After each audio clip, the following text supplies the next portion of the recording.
네, 이사야서 어떻게 보면 좀 쉬운 것 같기도 하고 또 이사야서 또 이제 어려워하는 분들이 참 많습니다. 예, 강의를 들어보니까 어떤 분은 그러니까 수십 년 동안 이사야서를 전공한 그 전공자 교수님들도 이사야서를 이렇게 강의하고 정확하게 해석하는 것이 쉽지 않다. 예, 그런 고백을 하는 그런 분들도 있습니다. 예, 그래서 또 알 것 같지만은 실상은 이제 들여다보면 우리가 또 이렇게 생소하고 알지 못하는 것이 이제 또 이사야서인 것 같습니다. 먼저 이제 이사야서에 이렇게 말합니다. 예, 그리고 이제 제5복음서 또 선지서의 황태자, 선지서의 에베레스트, 또 선지서의 대예언자, 선지서에서 대예언자, 만민의 또 예언자, 그리스도의 예언자, 이런 이제 명칭들이 많이 나와 있습니다. 그래서 이제 여러분들이 이사야서 성경을 연구하면 구약을 알게 될 뿐만 아니라 신약의 내용도 알 수 있는 일거양득의 공부가 되어지는 그런 성경이 바로 이제 이사야서라 할 수 있습니다. 예, 그래서 구약의 메시아에 대한 예언들이 많이 나와 있는데 메시아에 대한 예언이 가장 많이 나타나는 성경이 바로 이사야서라고 할 수 있습니다. 예, 그래서 이제 구약의 복음서라 제5복음서 또 그렇게 말하고 그 다음 이제 이렇게 모든 것을 총괄한다는 의미에서 이제 선지서의 에베레스트라 이렇게 표현하기도 합니다. 그리고 그리스도의 예언자 예수님에 대해서 많이 말해주고 있고요. 그리고 이제 대선지서, 소선지서를 분류하는 기준이 뭡니까? 분량에 선지서의 분량이 많으면 대선지서가 되고 분량이 적으면 소선지서가 되어집니다. 예, 그래서 이제 이사야서는 66장에 걸치는 이제 분량이 많은 편에 속하여 이제 대예언서라 이렇게 불리고 있습니다. 예, 그리고 이제 이사야서는 이제 학자들에 의해서 제1 이사야 그러니까 1장에서 39장은 제1 이사야가 기록을 했고 또 40장에서 55장은 제2 이사야가 기록을 했고 56장에서 66장은 제3 이사야가 기록을 했다. 이렇게 주장하는 사람들이 있습니다. 대표적으로는 이제 독일의 개신교 신학자 베른 하르트툼이라는 이 교수가 이렇게 주장을 하고 있습니다. 예, 그래서 이제 이걸 보면 나름대로 일리가 있긴 하지만은 그러나 이제 저는 이사야서 성경은 처음부터 이사야 선지자가 처음부터 끝까지 한 사람의 이사야가 기록했음을 저는 믿습니다. 예. 그리고 이제 39장에서 40장, 이사야서 1장에서 39장의 내용과 40장에서 66장의 이 내용의 그 시간적인 간격은 약 이제 200년간이 되어집니다. 약 200년간의 시간의 간격이 있습니다. 그래서 이제 이사야 선지자가 이렇게 소명을 받는 장면이 이사야서 6장인데 우시야 왕이 죽던 해 이랬는데 이제 그때가 BC 740년입니다. 예, 그리고 이제 이스라엘 백성들이 바벨론의 포로가 되었다가 돌아오는 시기가 이제 BC 약 한 540년이 되어집니다. 그래서 이제 약 200년의 그 공백이 있다 보니까 그래서 이사야서 1장에서 39장은 포로 이전에 바벨론 포로 이전에 역사를 말해주고 있고 이사야서 40장에서 66장은 포로기 이후의 역사를 기록하다 보니까 그래서 이제 기간이 너무 기니까 어떻게 해서 한 사람이 이렇게 200년 세월 넘는 이 이사야를 기록했을까? 예, 그렇게 이제 하다 보니까 제1 이사야, 제2 이사야, 제3 이사야 이런 주장들이 나오는데, 그러나 이제 성경에는 예언이 있지 않습니까? 이사야 선지자가 멀리 200년까지 살지 못했지만은, BC 540년까지 살지 못했지만은, 그래서 이제 우리 하나님의 신비한 능력으로 계시의 은혜를 입어가지고 이 이사야서를 기록한 것으로 보여집니다. 그리고 이제 이사야서의 특징은 시편보다도 의미가, 단어가 더 풍부하다는 것입니다. 예를 들면 이제 에스겔서에는 1535개의 단어가 사용되고 있고, 에레미야에서는 1653개의 단어를 쓰고 있고, 시편에서는 2170개, 이사야서에는 2186개의 단어를, 풍부한 단어를 이제 사용하고 있는 이런 이제 특징이 있습니다. 그리고 이제 이사야의 이름의 의미는 이제 여호와는 구원이시다, 이런 이제 의미가, 원어적으로 의미가 담겨 있습니다. 그래서 이제 성경을 해석할 때 통상 이제 그 선지서의 이름들이 통상 그 성경의 주제가 될 때가 참 많습니다. 이사야 성경도 역시 이제 그런 부분이라 여겨집니다. 그래서 이사야는 이제 하나님의 구원에 대해서 잘 말해주고 있습니다. 물론 이제 앞부분에는 심판이 있고, 심판과 구원의 주제를 다루고 있는 것이 이사야서가 되어집니다. 그래서 이제 여호와 하나님이 구원이신데, 그러나 이제 실상 예루살렘의 점에 또 이스라엘 백성, 유다 백성들은 이제 그때 당시에 강한 애굽 나라나 바벨론 나라나 아수르 나라를 의지하기를 절개했습니다. 그래서 이제 우리 하나님이 원하지 않는 부분이었는데, 계속해서 이사야 선지자가 왕들에게, 유다의 왕들에게 이렇게 경고를 했지만 계속 이제 이웃 나라를 의지하는 이런 이제 약점들을 보이고 있습니다. 이사야 선지자의 그 가문을 이렇게 보면 왕가의 혈통을 가진 것으로 보여집니다. 그래서 이제 우시야 왕과는 이사야 선지자가 사촌간이 되어집니다. 그래서 부친 이사야 선지자의 아버지 부친 아모스는 이제 유다의 요시야 왕의 작은 아들이었습니다. 그리고 유다 왕 아마샤와는 이제 형제 간이었는 그런 분이었습니다.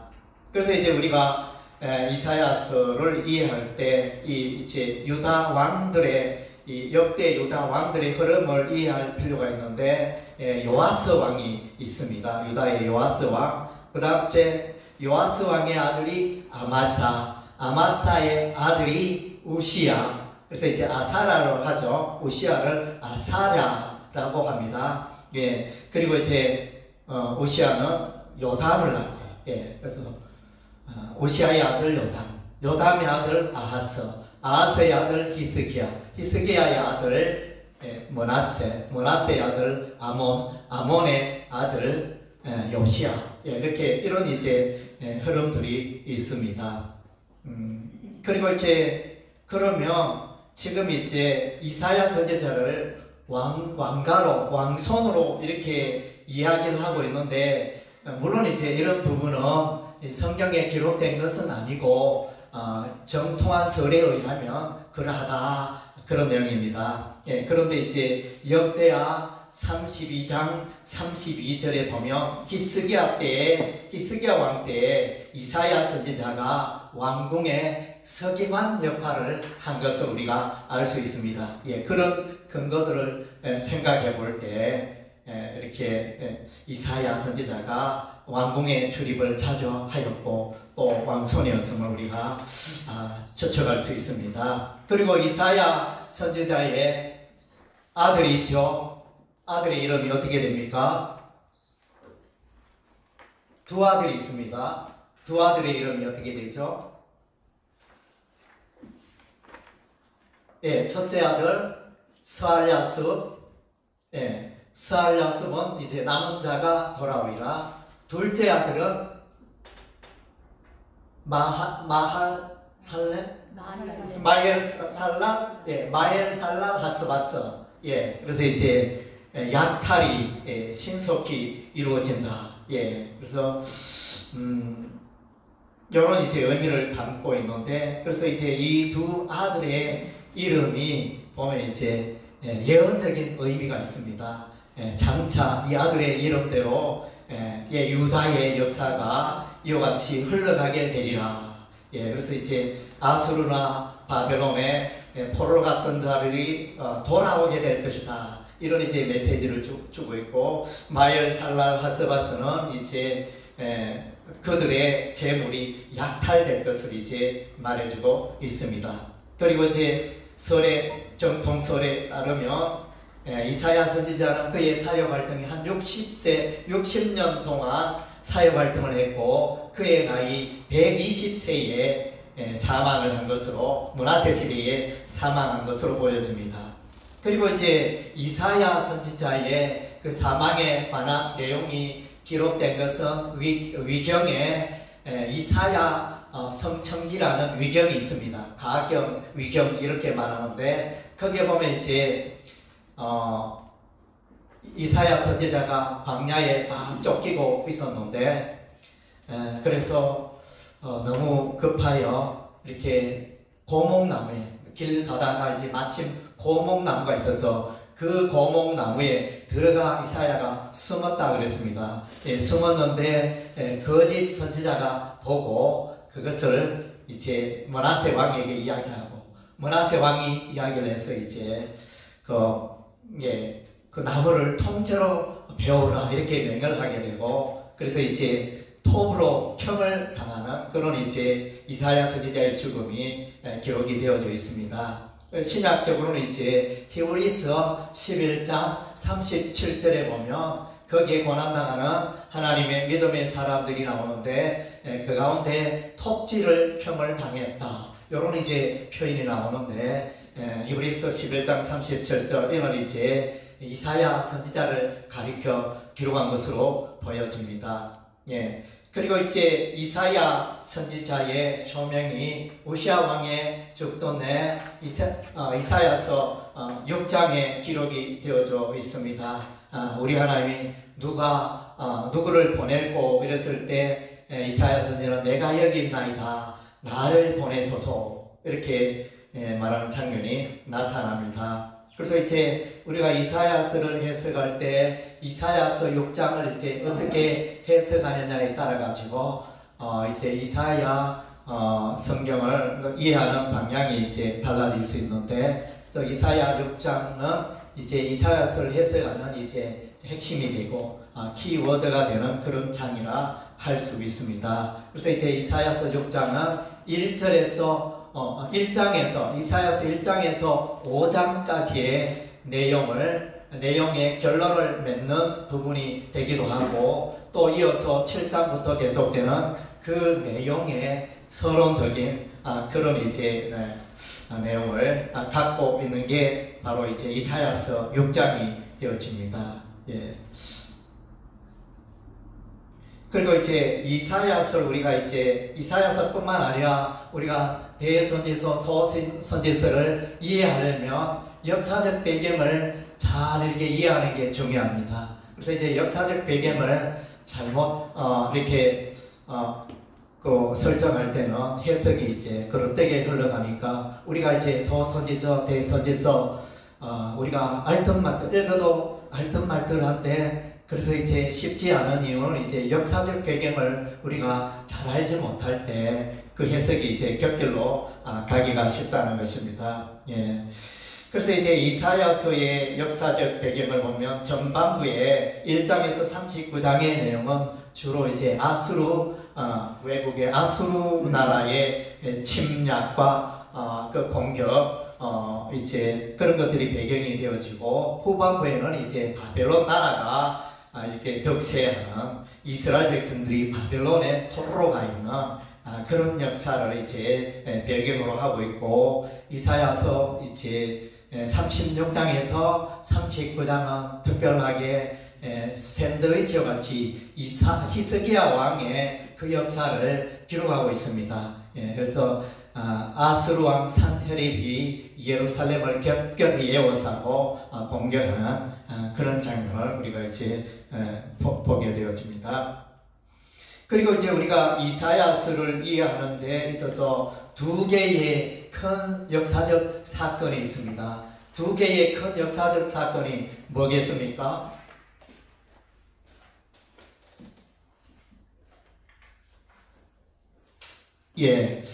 첫째는 이제 그 아람과 에브라임이 이렇게 동맹을 맺고 예루살렘을 공격하는, 유다를 공격하는 그 사건이 있고, 그 다음 또 하나는 이제 아수르 왕 산헤립이 예루살렘을 둘러싸고 공격하는 이 두 가지 역사적 사건이 이사야서 해석을 하는 데 있어서 중요한 부분이 되어집니다. 그래서 이제 에브라임과 그 아람 나라는 이제 이웃 블레셋과 모압과 애굽 나라와 이제 반아수르 동맹을 맺었습니다.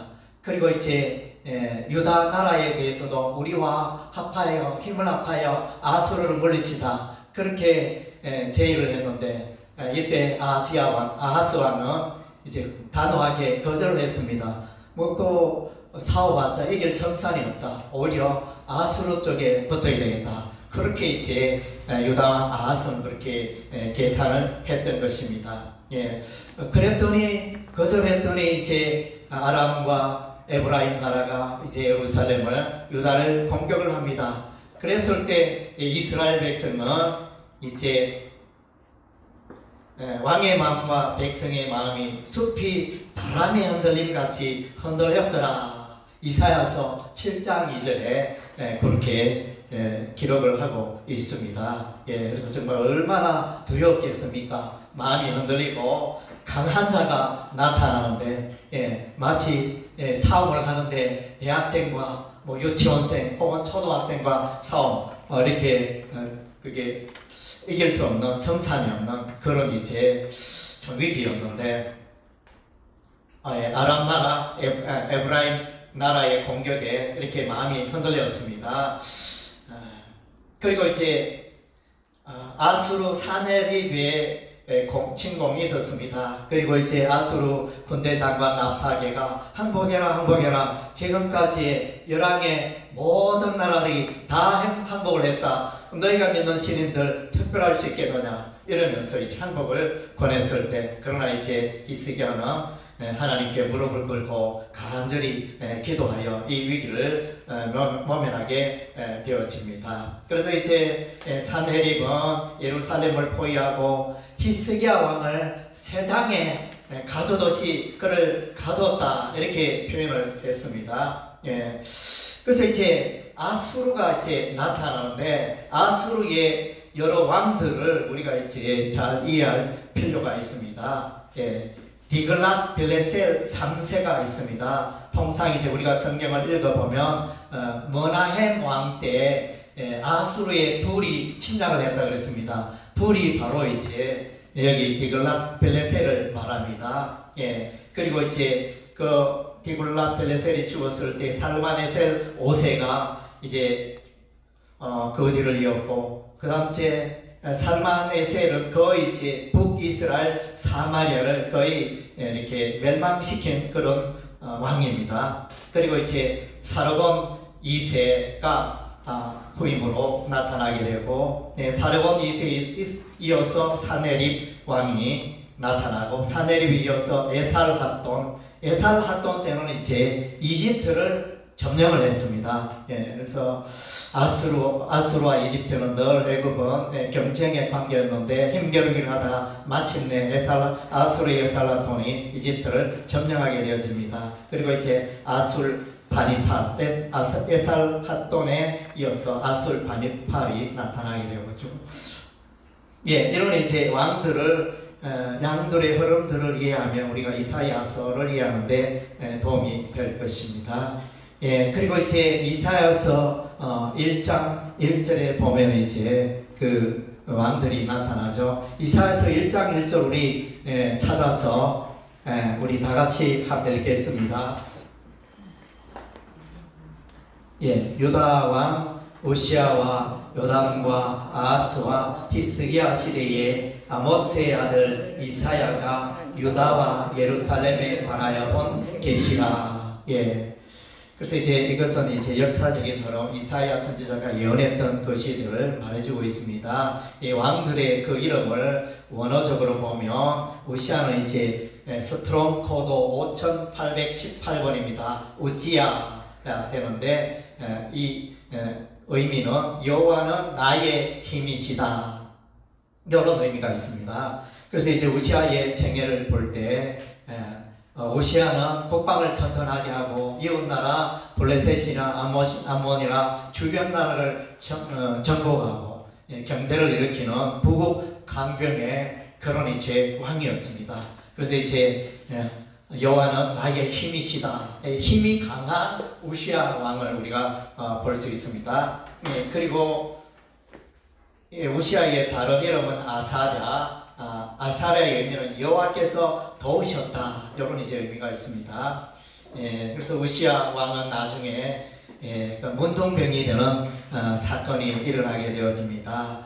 그가 이제 제사장이 감당해야 할 사역을 자기가 감당하다가 자기가 번양을 하려고 하다가 하나님의 저주가 임하여 그의 노년에 말년에 계속하여 이제 문둥병에 고생을 하게 되어지고 그의 아들 요담이 약 8년간 섭정을 하고 공동 통치를 하게 되어지는 이제 그런 일들이 있었습니다.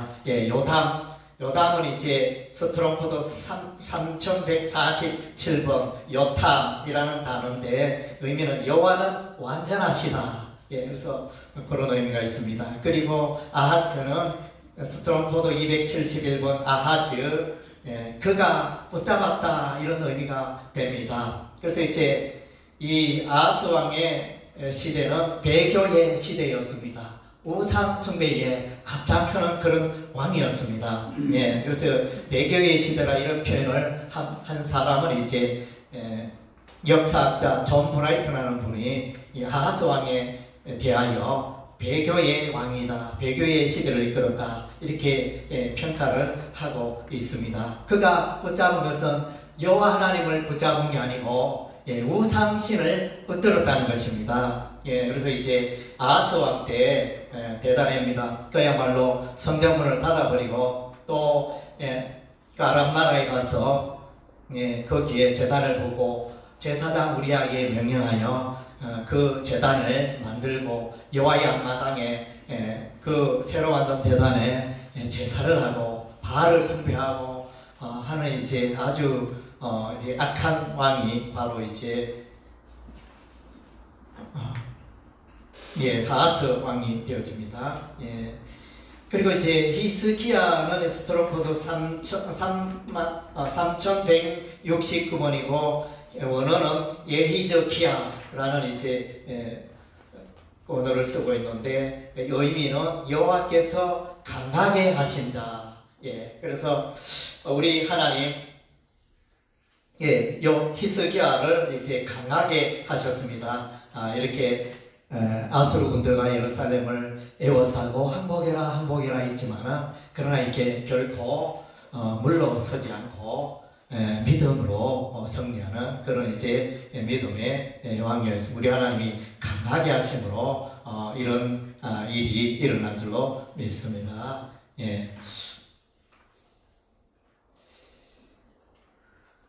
그리고 이제 이사야서의 신학은 이제 이사야서의 하나님은 하나님의 가장 많이 나타나는 하나님은 어떤 하나님입니까? 하나님을 걸어 항상 이제 하나님의 앞에 이렇게 붙는 명칭이 있지 않습니까? 대표적인 명칭이 무엇일까요? 이스라엘의 거룩한 이, 이스라엘의 거룩한 이, 거룩한 하나님, 이것이 이제 이사야 서에서 우리 하나님을 건너 대표적인 명칭이 되어집니다. 그래서 이제 이사야서 총 25회가 사용되고 있습니다. 그리고 이제 이사야서에서 이제 또 강조되고 있는 것은 이제 시온이 강조되고 있습니다. 예루살렘. 시온은 어디를 말합니까? 위치적으로 어디를 말하죠? 네? 예루살렘 동편 언덕의 남쪽 분지. 그래서 이제 예루살렘 시온이라는 이 단어는 상호 교차적으로 많이 사용되는데, 이제 예루살렘은 좀 더 범위가 넓고 시온은 좀 더 이제 범위가 좁은 그런 지리를 가리키고 있는 것입니다. 그리고 이제 이사야서 읽어보면 후반부에 예루살렘의 회복에 대해서 이제 많이 강조를 해주고 있습니다. 그래서 이제 이사야서에 그 시온 예루살렘에 대해서 강조되고 있고, 그 다음 주에 하나님은 거룩하신 하나님이기 때문에, 그래서 우리 하나님은 죄 많은 이스라엘 백성들을 심판하실 수밖에 없다는 것입니다. 그래서 이사야서 1장에서 39장의 내용은 주로 우리 하나님이 유다를 심판하시고 또 북이스라엘을 심판하시고 또 블레셋, 모압, 암몬, 아람 나라, 아수르, 시돈, 이렇게 또 이제 아수르, 바벨론 이런 나라들을 이제 우리 하나님이 다 심판을 합니다. 우리 하나님이 왜 열방, 열국들을 심판하게 될까요? 이 나라들은 다 이제 우상을 숭배하는 나라이기 때문에 우상의 본거지가 되고 우상을 수출하고, 또 유다 나라의 이스라엘 백성들이 우상 숭배하는 일에 기하기 때문에 우리 하나님이 이제 막대기 2개를 사용합니다. 아수르의 막대기, 바벨론의 막대기를 사용하여 그래서 우상 숭배하는 나라를 파도같이 이렇게 밀어버리시는 우리 하나님의 그 통치를 하게 되어집니다. 그리고 이제 이사야에서 보면 이제 메시아 대망에 관한 내용이 나타납니다. 그래서 이사야서에서 다윗의 후손에 대한 내용이 어디에 나타나고 있습니까? 이사야서 11장 1절, 우리 11장 1절 우리 찾아서 한번 읽어보겠습니다. 누가 먼저 찾은 분이 읽어주시면 되겠네요. 이새의 줄기에서 한 싹이 나며 그 뿌리에서 한 가지가 나서 결실할 것이요. 이새의 줄기에서 한 싹이 나고 그 뿌리에서 한 가지가 나서 결실한다. 그래서 다윗의 아버지가 이새이지 않습니까? 그래서 이제 그 이새의 줄기에서 한 싹, 또 그 뿌리에서 한 가지, 이 메시아를 말하거든요. 그래서 메시아 예수소가 다윗의 후손으로 온다는 것을 말해주고 있습니다. 그리고 이제 이사야서 7장 14절 누가 또 찾아서 읽어주시기 바랍니다. 그러므로 주께서 친히 징조를 너희에게 주실 것이라. 보라, 처녀가 잉태하여 아들을 낳을 것이요 그의 이름은 임마누엘이라 하리라. 아멘. 그래서 이제 여기 보면 이제 처녀가 잉태하여 아들을 동정녀 마리아에게 예수님이 출생하시는 그 관련된 예언의 말씀이 바로 이제 이사야서 7장 14절의 말씀입니다. 그리고 전능하신 하나님, 메시아는 전능하신 하나님이시다. 그걸 말해주는 성경 구절이 어디에 나오죠? 9장 6절. 이사야서 9장 6절 또 누가 찾아서 읽어주시겠습니까? 이는 한 아기가 우리에게 낳고 한 아들을 우리에게 주신 바 되었는데 그의 어깨에는 정사를 메었고 그의 이름은 기묘자라, 모사라, 전능하신 하나님이라, 영존하시는 아버지라, 평강의 왕이라 할 것임이라. 아멘. 메시아 그분이 이제 전능하신 하나님이라, 영존하신 아버지라, 이런 이제 표현이. 그러니까 예수 그리스도 메시아의 신적 기원을 이제 말씀해주고 있습니다. 그리고 여호와의 종에 관한 내용이 나타납니다. 여호와의 종에 관한 부분이 이제 그 이사야서 성경에서 네 군데가 네 군데 나오거든요. 그 첫 번째가 어디겠습니까? 이사야서 42장 1절에서 4절 말씀입니다. 누가 찾아서 한번 읽어주시겠습니까? 이사야 42장 1절에서 4절. 내가 붙드는 나의 종 내 마음에 기뻐하는 자 곧 내가 택한 사람을 보라. 내가 나의 영을 그에게 주었은즉 그가 이방의 정의를 베풀리라. 그는 일치지 아니하며 목소리를 높이지 아니하며 그 소리를 거리에 들리게 하지 아니하며 상한 갈대를 꺾지 아니하며 꺼져가는 등불을 끄지 아니하고 진실로 정의를 시행할 것이며 그는 쇠하지 아니하며 낙담하지 아니하고 세상의 정의를 세우기에 이르리니 섬들이 그 교훈을 앙망하리라. 아멘. 예, 이사야 42장 1절에서 4절. 이것은 이제 신약 성경에 또 인용되는 내용이기도 하고, 우리 하나님 붙드는 여호와의 종이 바로 이제 메시아를 말합니다. 예, 그리고 이제 두 번째로는 이사야 49장 1절에서 6절. 이사야 49장 1절에서 6절. 제가 이제 그대로 불러드리겠습니다. 세 번째는 이사야 50장 4절에서 9절. 그 다음 네 번째는 이사야 52장 13절에서, 그러니까 53장 12절. 그러니까 이사야 53장이라 생각하시면 되겠습니다.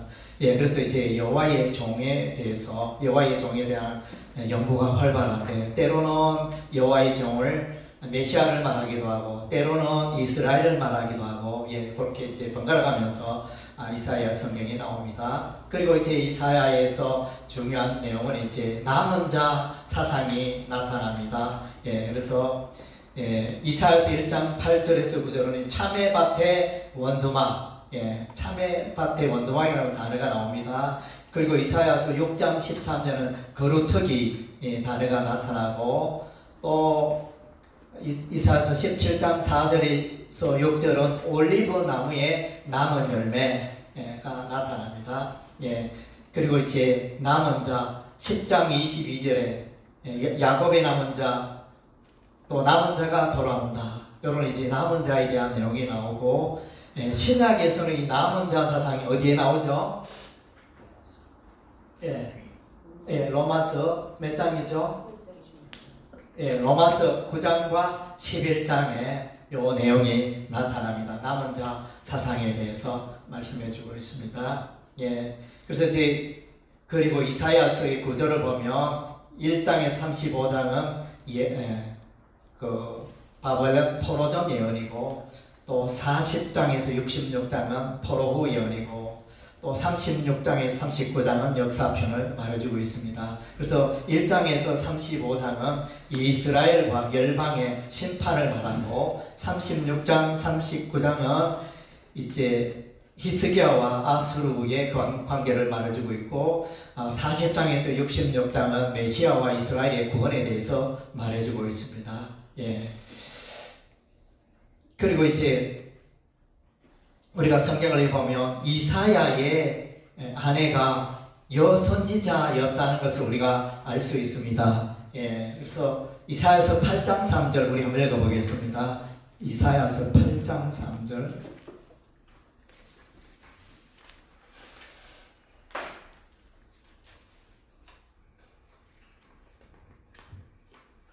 누가 읽어주시겠습니까? 내가 내 아내를 가까이 하매 그가 임신하여 아들을 낳은지라. 여호와께서 내게 이르시되 그의 이름을 마헬살랄 하스바스라 하라.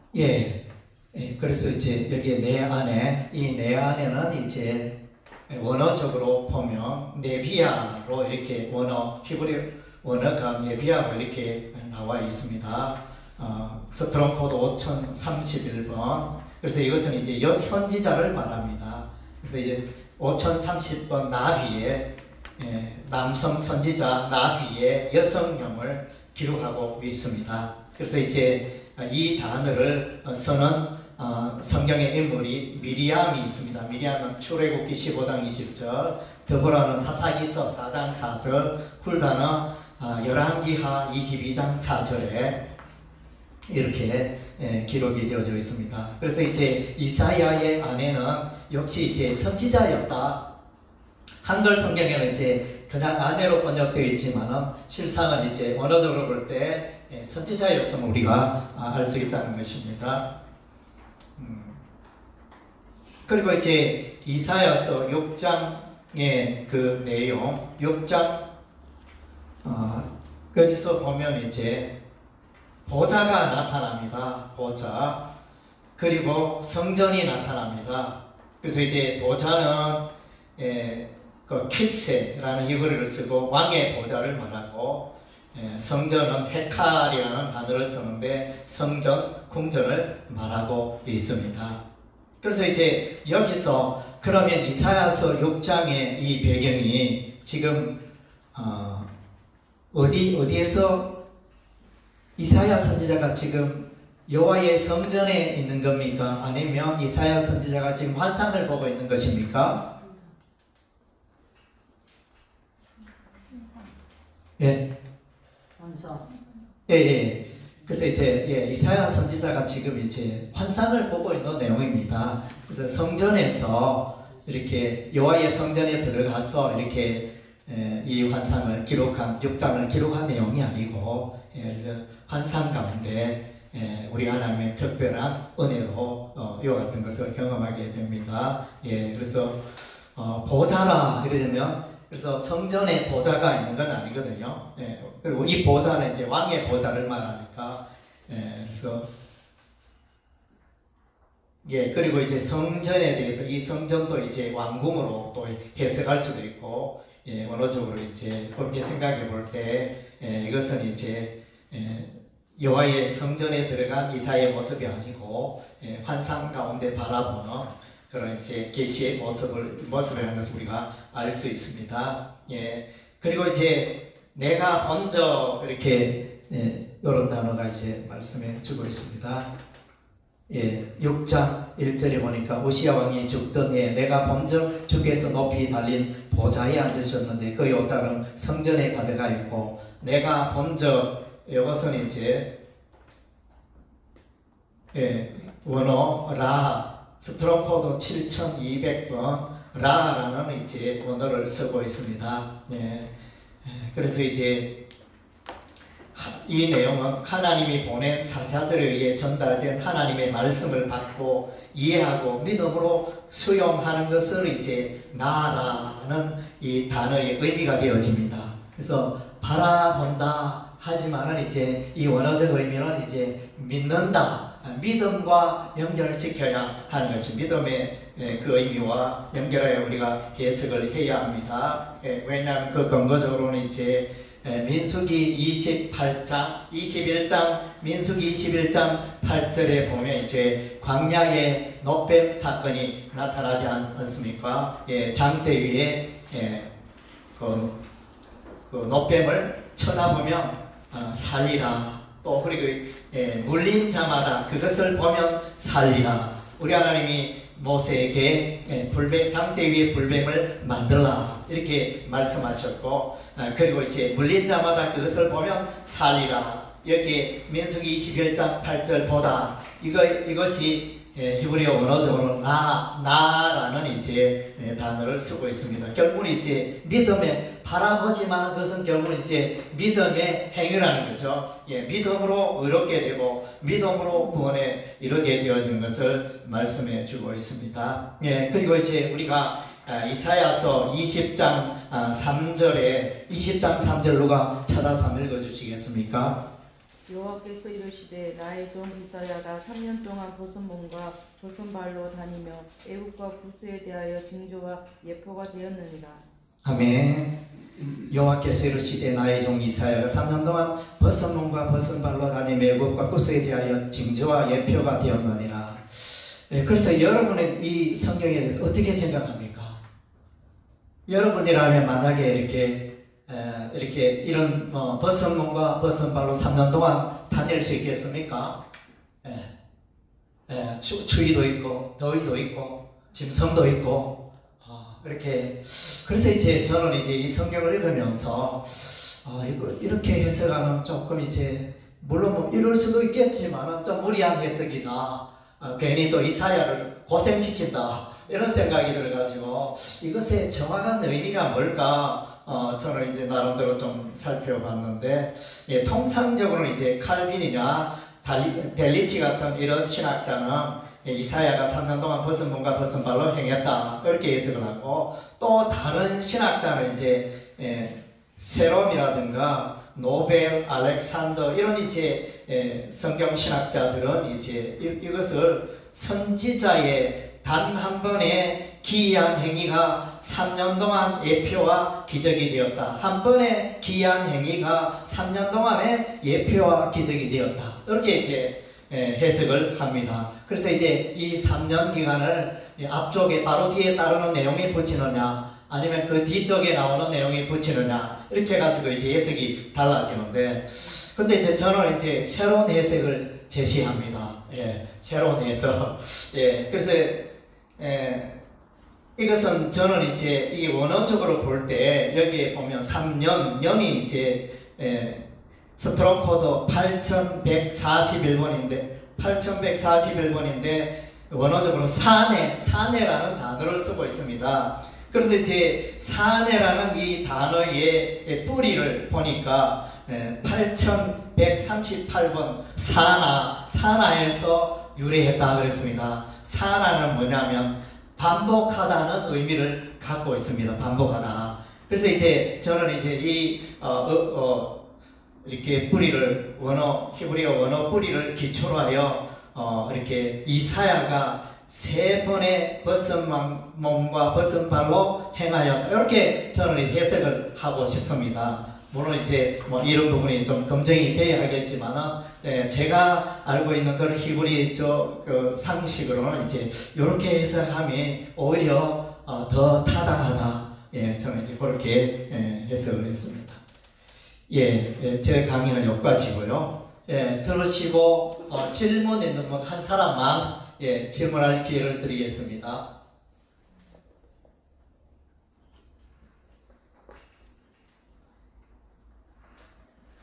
예, 이사야 서기관 방금 들으면서 좀 이제 뭐 질문이 있으시면 질문하셔도 되겠습니다.